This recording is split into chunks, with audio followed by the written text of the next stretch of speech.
Amitabha. Before we begin, let's pay homage to His Holiness Root Guru Grand Master, Living Buddha Lensung. Pay homage to all Buddhas, Bodhisattvas, and Dharma protectors in all 10 directions.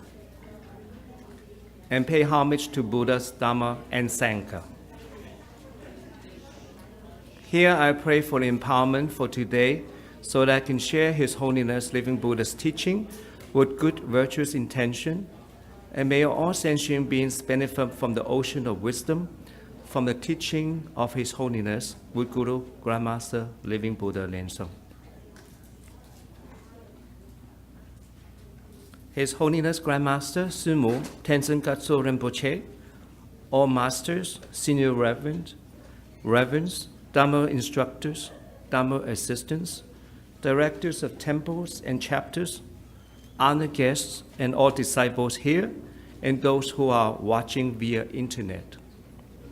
It has been almost a year since the last time I was here in August 20th, 2017. Greetings, Tashitale. Good afternoon, good morning, or good night, wherever you are. From 4 preliminary practice to the great perfection, external to internal practices, worldly to transcendental practices, deity yoga to haruka practices, common to uncommon practices, fire and water offerings, and even supreme teachings of the Tibetan Buddhism, such as Dzogchen, Mahamudra, Lamdre, and Yamatanka practices, all are included in the system of the true Buddha Dhamma, Tantra. As of today, there are 268 volumes of books written by His Holiness, Living Buddha Lensung, revealing and explaining the mysteries in Buddhism. I'm here to share the book number 154, The Aura of Wisdom, the Insight of Tathagata, with you because Living Buddha Lensung, an enlightened being, explains in detail the essence of Tibetan Buddhism. This book contains 90 plus chapters, and each chapter delivered the teachings in a way that could be understood by the capacity of the readers, advanced level as well as introductory level. By opening your heart to these precious teachings, you will find yourself illuminated by the light of truth. This book can be purchased at Oakland Vajaya Temple or read it free at www.tbboyeh.org. Let's begin to explore together the wisdom of His Holiness by examining the book into 3 sections. Please, diagram. If you look at the diagram, here we have 3 sections. The first one, we explain the Root Guru with the True Buddha School. His Holiness Root Guru's essays regarding the importance of the Root Guru and the information regarding our True Buddha School. So if you look at the chart, they have chapters Preface, Spiritual Conviction, 1, Arrogance, 7, the chapter 7, a True Acharya, 15, True Buddha School, 16, True Practice, 17, Respecting the Guru, 23, Dharma Name, 33, the Guru's Power of Blessing. The one in red are the ones that we're going to deal with the detail. If you notice, then the second section will be Sadhana. And there are many chapters in introductory practices, and the advanced level will be chapters following. The advanced level I'm not going to talk about today. I'm going to basically talk about introductory practices. And the third section will be the Buddhist teachings. There's a refuge, precepts, and rules that Grandmaster have taught us about teachings of Buddhism. So let's begin chapter in the preface, Spiritual Convictions. I'm going to stress the point, and this article is written for disciples who have just taken refuge, have begun the initial practice of True Buddha School Tantra. As a novice, It's important that you have faith in the root Guru, the Buddha, the Dhamma, and the Sangha. This is the very heart of the spiritual conviction. I want to share this with all the true Buddha practitioners so that we may encourage each other. By the way, if you have a book at home, this book, the chapters I mentioned is actually increased by 1. Let's say if I mention chapter 7, you have the book, it's actually chapter 8. The reason being in the True Buddha book, BOYEH, they combine the preface and the spiritual conviction. So there's missing a chapter. So when I've mentioned chapter 7, in the real book, English book, it will be chapter 8. Okay? So let you know that. And we go to chapter 7. The chapter 7 mentioned, I highlighted. Let's go there now. A true Buddha Acharya. This time, I will stress the point because I'm not going to go reading everything, but I want to make sure, however, you read what I'm highlighting. Grandmaster have the Dharma hat of a Merirapa, the Dharma robe of Gandan Tripa, the Dharma seal belonging to Satya throne holder, a Vajra bell, and a bottle belonging to lineage gurus. Those practice texts are transmitted personally by the lineage masters, gurus. So this is authenticating our true Vajra master, which is our grandmaster, our good guru, master, grandmaster, living Buddha. Now we're going to go through chapter 17. I know it's going a little fast because I have 12 chapters to cover. It is a very important book to realize that this is an important book to read and also to understand. Chapter 17, and the book will be chapter 18, Respecting the Guru. In here, I will share with you the section in which I will mention in His Holiness book. I am respectful to any teachers who has taught me at one time or another, and I shall always abide by the instructions. When Padmasambhava rode on his horse and ascending to the sky, he said, "Only those who honor the Guru, treasure the Dhamma, and practice diligently shall attain enlightenment." And then he goes and one more time, he said, "I have indeed lived up to his statement." We all know Grandmaster have always taught us in his sermon, in his teaching, that he always respect his lineage masters. Every time he's mentioned or begin his talk, he mentioned our lineage masters. So it is important that we do the same. Now we're going to go to chapter 33, the Guru's power of blessing, which is chapter 34 in the book. The Guru's power of blessing. I want to share with this story and also in the book. A certain story is widespread in Tibet. It goes like this. A Lama climbed up a huge tree where a beehive was found. The bees are buzzing around the Lama, and the Lama whispered to the bees, "Don't sting me." And interestingly, the bees ignored the Lama and did not sting him at all. Another Lama saw this and very puzzled and wanted to know the secret of avoiding being stung by the bees. The Lama who has not stung by the bees revealed that there's no secret to this except that he just told the bees not to sting him. The reason being that he asked his blessing, his root Guru, so that he mentioned the fact that, "Guru, please do not have the bees sting me." Therefore, the bees did not sting him. However, the other Lama didn't know that, and he repeated what he did, and what happened? He got stung badly. So that's the teaching. Wherever we do, in every aspect of our lives, we have to ask His Grandmaster's teaching, our blessing. That's the most important things in our lives, especially our True Buddhist School disciples. Whatever we do, even eating, showering, every day, every moment of the day.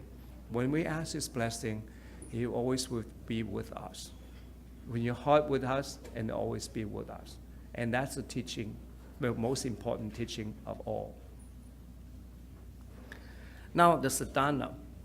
The reason being I want to talk about the sadhana is because we all have to practice. Grandmasters have taught us many things, but the most important that we need to practice every day. We may take advantage of the situation, so, oh, I can always get the blessing, I'm here all the time. But yet, if you're not practicing it at all, Grandmaster will not bless you because you're not practicing. So we need to do the sadhana. Foremost important is understanding the sadhana. So let's go to chapter 88. I mentioned the title is that all the sadhanas of the True Buddha School. When we all practice, and whoever we practice every day, those are the 3 sections that we need to share with you. The preparation practice include the evocation, the great homage, mandala offering, the fourfold refuge, the 4 immeasurable vows, armor protection, recitation of the High King Avalokita Sevala Sutra, and the rebirth mantra. Those are the most important part in the beginning. We prepare ourselves to the main practice. The main practice, however, we know the visualization, the mudra, the hand gesture in which you practice the deity. It could be Vajrasattva, it could be Guru Yoga, or your personal deity. You form the mudra, visualize, and then after that you chant the mantra. And then after the mantra, you do the 9-cycle breathing exercise, and then enter the meditation, which is called samadhi. That is itself is a very important point. This is the practice we all have to realize it. It is to become that deity, whatever that deity may be. So this very main practice is very important. I will share that with you, more on that later.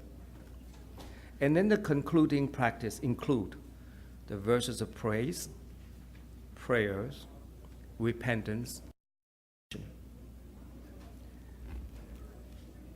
In the sadhanas of the Tibetan Buddhism, the evocation begins with evoking the lineage guru to bless the completion of the cultivation. This is to illustrate that one should never forget the root guru. Recite the guru's heart mantra 7 times, 21 times, 49 times, or even 108 times, then begin the stages of the cultivation. The lineage gurus felt that such a cultivation of the progressive stages will yield better results.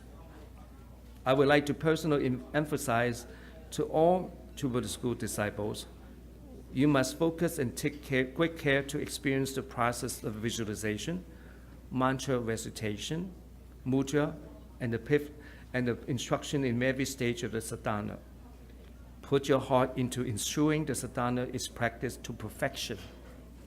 And in so doing, cultivate diligently day after day without ever losing your initial spiritual motivation or conviction.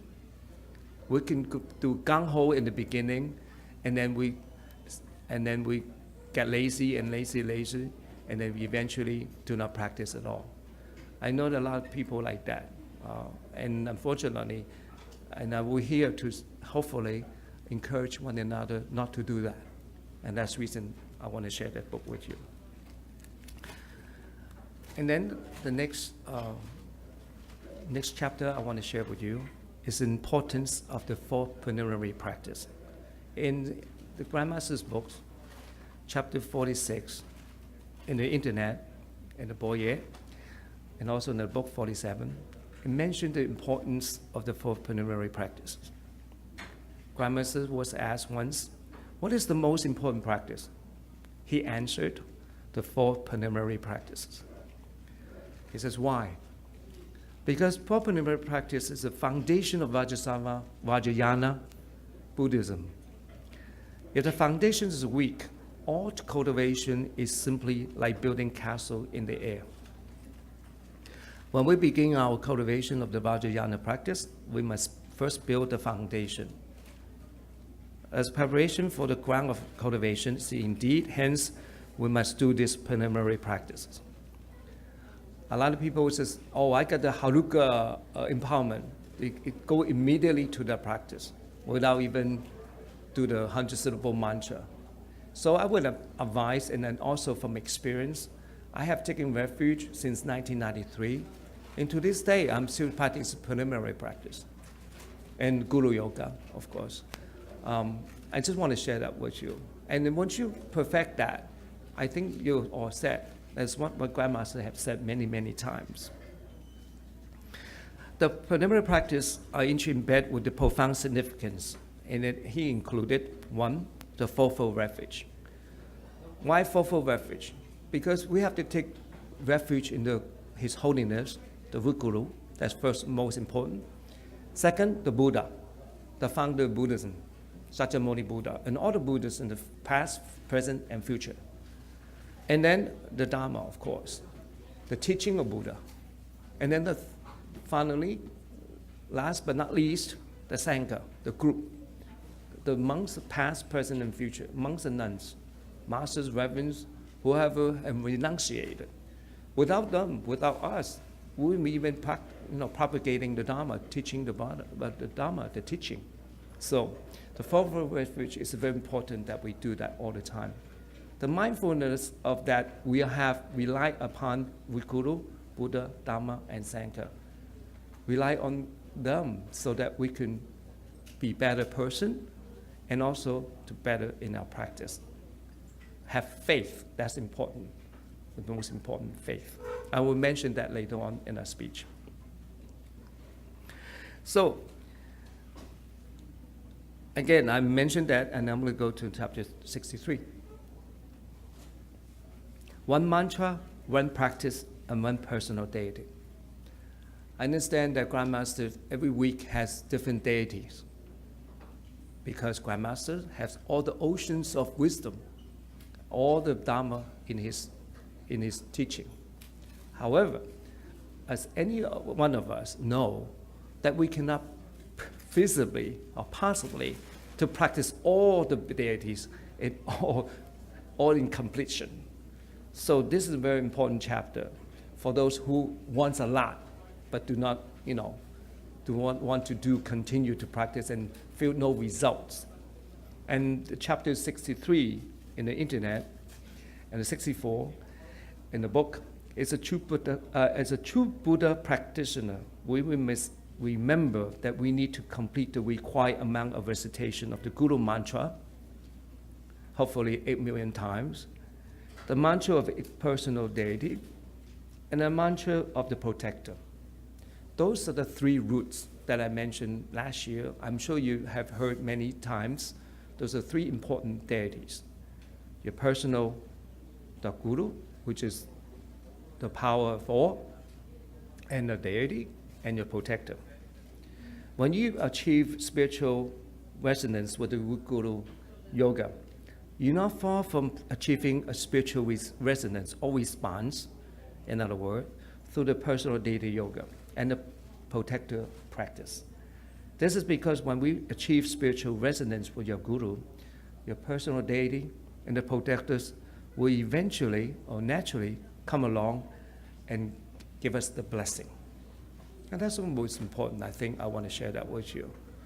And then the next chapter I want to share with you will be chapter 70. Pamakumara Mudra and the method of using the belt and the vajra. When I first took refuge in 1993, I attended to the discourse of the Buddha teaching in May in 1993. His Holiness mentioned Vajra belt. That is from heaven. He did not know that, but it would appear to him he's followed the Vajra belt. I don't believe it totally because it appeared to me that I need to focus on his teaching and concentrate on his teaching And sure enough, this chapter explains that. Let's read this part. Since the Pamakumara city of Pure Land, the Pamakumara deity, its mudra, its mantra, and the method of using the bell and vajra are available only in the True Buddha school. It can be said that they form the uncommon practice. So use it wisely, use it to our benefit, to benefit not just ourselves, but for the all sentient beings. So I think I want to share that with you, with the sadhana. And then next sections I want to share with you is the Grandmaster's Buddhist teachings. It talks about the refuge, precepts, as well as the rules and regulations. And we go to chapter 5, purification of the mind. In the book, chapter 6. So just make sure whoever has a book at home can go to that. Chapter 5, purification of the mind. In a Buddhist teaching, not to do good any evil, to carry out all good deeds, to purify the mind. This is the teaching of the Buddhas. And Grandma says, continue, have written over, at that time, 150 books, and we know it's 268 now. See how time flies, huh? 268 books. And he said, seriously speaking, he can summarize the millions of words I have written to the 4 words, purification of the mind. In Vajrayana Buddhism, the 3 karmas are transformed into 3 secrets. The secret of the body, which we implement by using the mudra, our hand gesture, this Guru Yoga, Pamakumara's mudra. And then the secret of the speech, which is we chant Om Guru Lensang Siddhi Hom or Om Ahom Guru Be Ahasa Sama Lensang Siddhi Hom. And the secret of the mind. The mind would be purification of mind, being we become Pamakumara ourselves. The purification of the body, mind, and speech are the essence of the teaching of the Buddha. So that is very self-explanatory. This is the most important part to all. So he mentioned again, we need to discern these matters carefully. He mentioned at the end of the sentence, so I would advise there's an important part that he mentioned. And I think we take heed of his teaching. Another chapter I want to mention, it would be chapter 13, keeping the codes and precepts. Any Buddhist, regardless of his affinity with Sutrayana or Vajrayana Buddhism, knows the necessity of keeping discipline. It is necessary to learn the 3 principles of discipline. Discipline, meditation, and wisdom. Discipline refers to ending of all evil actions. Meditation refers to the stability of the mind in single-pointedness. Wisdom refers to the breaking of illusions to experience reality. What this means is simply through discipline, the pure mind finds peace. And when that mind finds peace, it is easier to enter the deep meditation. With deep meditation, it is possible to perceive all things clearly, allowing wisdom to arise. There are many sets of precepts and codes in Buddhism, including the 5 precepts. We all know 8 precepts, the 10 precepts, the Bodhisattva precepts, vows, and 250 monastic rules for monks, and 500 for nuns, and so on and so forth. Both Sutrayana and Vajrayana Buddhism must observe these precepts. And also, we have 14 root downfall, remember, that's also not included here, but I want to mention, and 50 Guru stanza, 50 stanzas of the Guru devotion. We all have to know that as well. It's not listed here, but I think I want to mention to the fact that our True Buddhist school practice Vajrayana tradition, and we have to know those 2 specifically. And we need to do that, know that, and study that as much as we can. And then we have chapter 43, the next one I want to share with you, the fourfold and sixfold refuge. It's similar to the personal deity, actually. And I want to underline the part that really stands out. It says, the body of the Guru symbolized the Buddha himself being on earth. The speech of the Guru symbolized the Buddha's expanding the Dharma. The mind of the Guru symbolized the original purity of the Buddha. This is the reason why the Vajramaster is the embodiment of the three truths of the Buddha, Dhamma, and Sangha. Remember that. That's stressed again, and again. This is because Vajrayana rules state that the practitioner must first receive the transmission of his personal deity and protector from his Guru before he or she can cultivate those respective practices. I always remember the mind master before me and shared the wisdom with me. That is, when you realize that when you see personal deity, and one day when you practice long enough, the personal deity, the face of the personal deity look like Grandmaster. Let's say Padmasambhava. I know Padmasambhava is a Guru Rinpoche in Tibet. But when you practice long enough, the Padmasambhava's face is exactly like Guru, our root Guru. So I just want to share that with you, the wisdom. And the protector too. Let's say today we have Mahabala. And then one day when you practice long enough, you see Mahabala's face, even though in raffle form, you will see Guru's face up on top of that. So I want to share that with you, some of the things that other masters have shared that with me as well. Okay? All right, next one, chapter 67. The authenticity of the personal deity. Let's say you practice long enough, and we have maras. You have inside demons. Sometimes we all have that. We're not purified yet. Hopefully all of us are purified at all time. However, one day you practice long enough, you see something, your personality come in. So let's read that chapter. The most important part I want to share that with you is, if the Vajrayana practitioner see the personal deity and suspects this is an illusory manifestation of the maras, what should the practitioner do?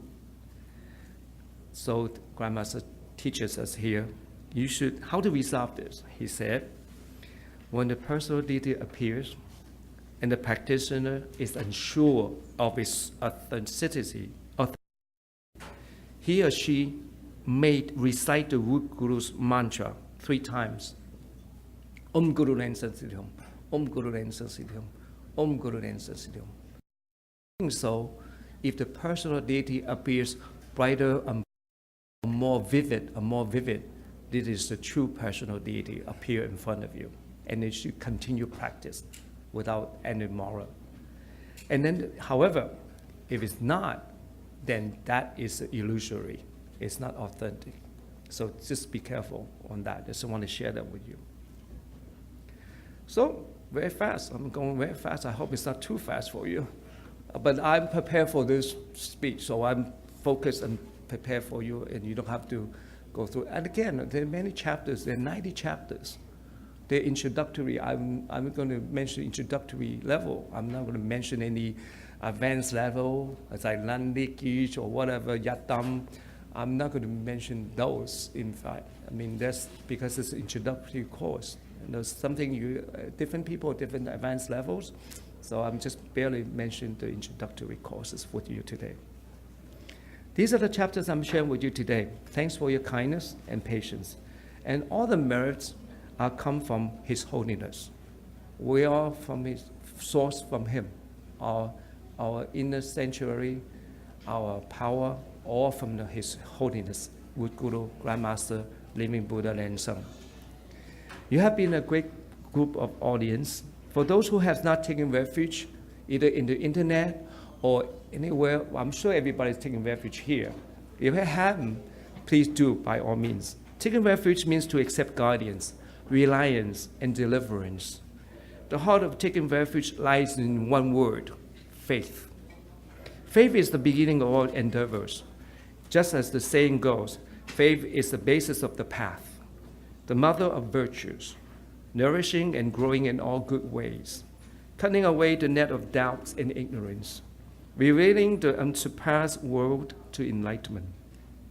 The doctrine of faith, understanding, practice, and realization as taught in the Buddhism begins with faith, or any religion for that matter. Now in conclusion, I want to thank all the volunteers, all the donors who have helped this event possible. Thanks a million. And for more information of our website, if you're also asking for volunteers, if you're both proficient in both in Chinese and English, please would like to volunteer to translate His Holiness books, please contact the source, which I asked Morgan to put up. It's tbtts.article@gmail.com, or go to Boyer, and then there's a link for you to do that. And it's a good news for those who speak English and cannot understand the Chinese. We have 3 books coming up in September. If you, Morgan, repeat those are kind. 3 new English books coming up, released during September 8th ceremony weekend. If you look at the chart, the books are 196, Refreshing Messages, subtitle, Solving the Puzzles of Life. And book number 240, The Gateway to Infinite Dharma Treasure, subtitle, Secret Formulas of Shen Lu. And number 254, The Most Glorious Realization. So with that, I would ask everybody to support buying them or buy extra to give them to your friends and family or your neighbors who really interested in Buddhism by spreading the teaching His Holiness. I think that's one of the things we should all do. So with that, thank you very much. Thank you very much. Om Guru and Sri Om.